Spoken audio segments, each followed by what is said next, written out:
L'actualité internationale à présent. Madame, Monsieur, bonjour. Bienvenue. On démarre en Chine, précisément à Shanghai. Les populations sont inquiètes de la première modification génétique au monde sur des bébés, prenant part à la controverse autour de ces travaux.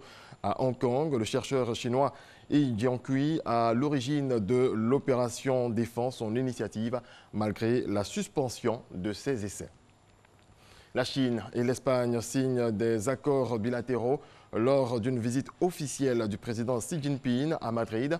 En pleine guerre commerciale avec les États-Unis, la Chine cherche à resserrer ses liens avec l'Espagne et le Portugal, deux partenaires compréhensifs, alors que d'autres membres de l'Union européenne tentent de limiter les investissements chinois.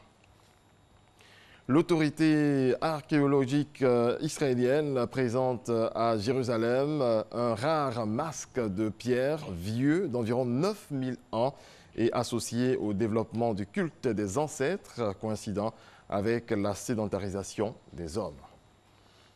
Surnommé la Sombra, c'est-à-dire l'ombre pour son art de l'esquive, le boxeur cubain Julio César La Cruz s'entraîne pour un objectif, Tokyo 2020, alors que la boxe est menacée d'exclusion des Jeux Olympiques. La boxe, donc cubain, est la première puissance mondiale. Du football, Ligue européenne des champions, l'Atlético Madrid d'Antoine Griezmann s'est qualifié hier pour les huitièmes de finale de la compétition en battant hier 2-0 Monaco. Monaco qui ne sera même pas repêché pour la Ligue Europa.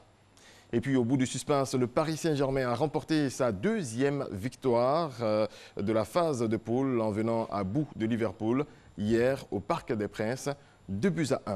On écoute les entraîneurs du PSG et de Liverpool. Oui, et Kylian aussi. Ils sont fit, ils sont en forme, ils sont bien.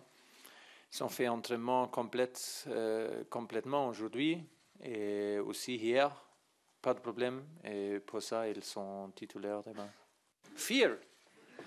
Non, fear. Mais je sens la pression, bien sûr, de quelques jours, c'est très normal. Et je sens ça dans tous les matchs spéciaux et c'est clair, c'est un match spécial. Voilà, c'est la fin de ce point sur l'actualité. Merci de nous avoir suivis.